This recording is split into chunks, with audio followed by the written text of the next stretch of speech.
El método hipotético deductivo, de manera general, establece, en cuanto al descubrimiento de las hipótesis, que éstas se inventan creativamente y que la inducción no es un método de descubrimiento. Considera que, en cuanto a la justificación, la inducción no es un método de justificación.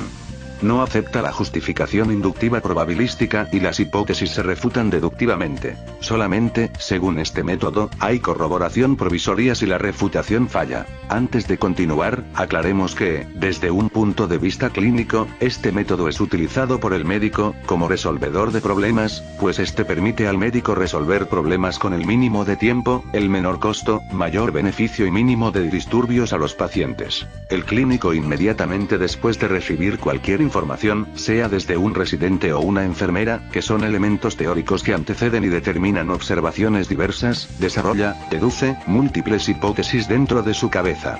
Su número aumenta de acuerdo a su experiencia. Estas hipótesis tratan acerca de lo que el clínico piensa de la naturaleza de las enfermedades que el paciente puede tener. Problema. Para el método hipotético deductivo, el origen de toda investigación científica está dada por un problema, una situación que desborda todo el conocimiento científico disponible hasta ese entonces. El problema se refleja a través de alguna pregunta de la realidad que necesita una explicación. Esta la puede hacer un individuo o una comunidad científica. A modo de ejemplo, podemos preguntarnos, ¿cuál es el efecto de antibióticos con estrógenos en la prevención de enfermedades cardiovasculares en la mujer?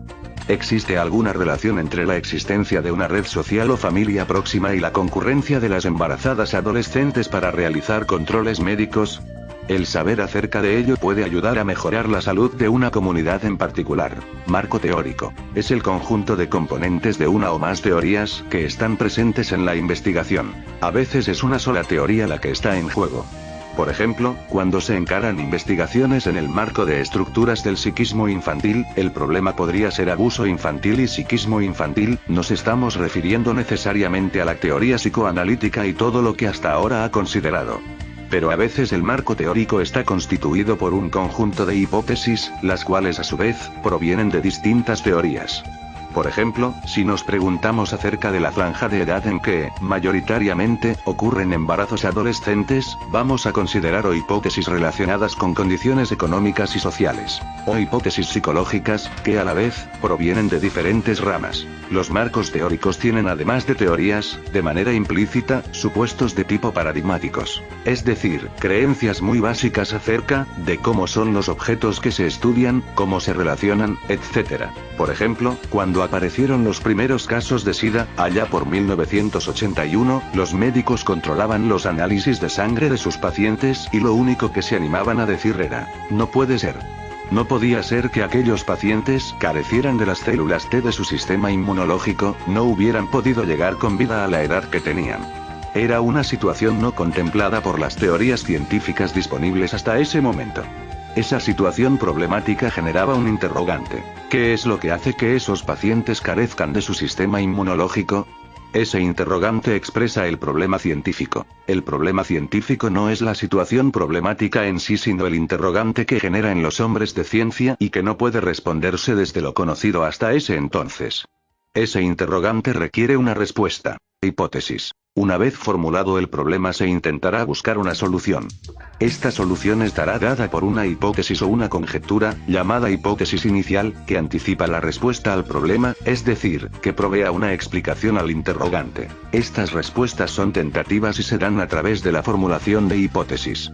Estas respuestas surgen de la misma creatividad del científico, como ya hemos dicho, y que luego deberá ser evaluada críticamente. Las hipótesis son enunciados que se toman como verdaderos, provisionalmente, y que deberán ser confrontados con la realidad a través de sus consecuencias. Procedimientos deductivos. La estructura deductiva se origina cuando, a partir de una hipótesis inicial, se extraen hipótesis auxiliares y consecuencias observacionales.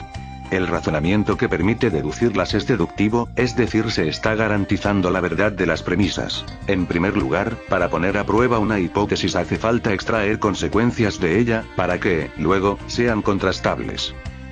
El método hipotético deductivo es el procedimiento o camino que sigue el investigador para hacer de su actividad una práctica científica.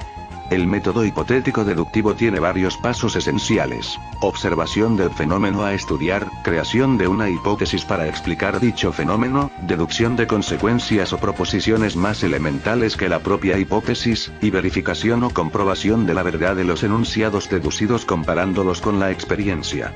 Este método obliga al científico a combinar la reflexión racional o momento racional, la formación de hipótesis y la deducción, con la observación de la realidad o momento empírico, la observación y la verificación.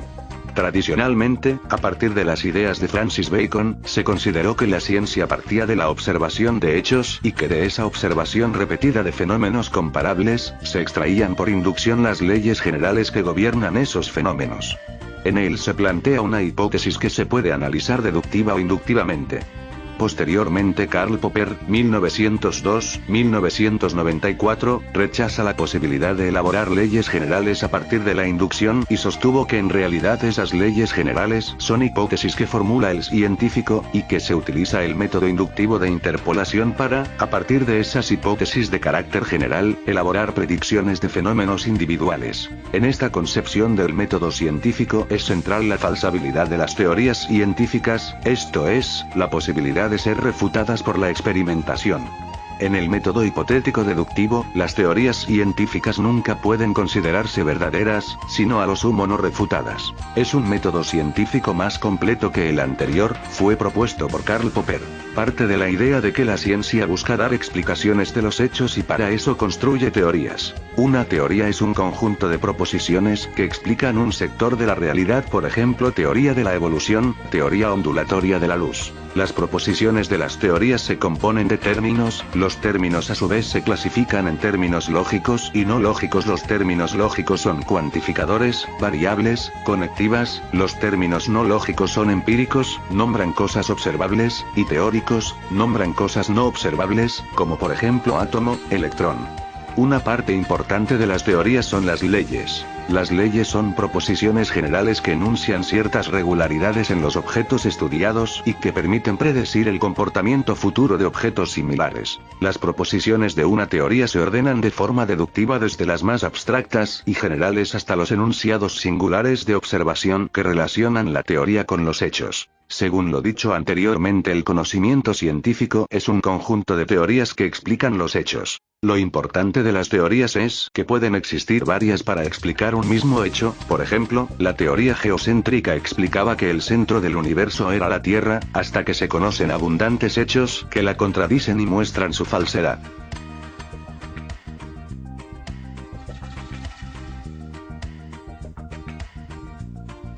Ahora proporcionemos un ejemplo acerca del método hipotético deductivo.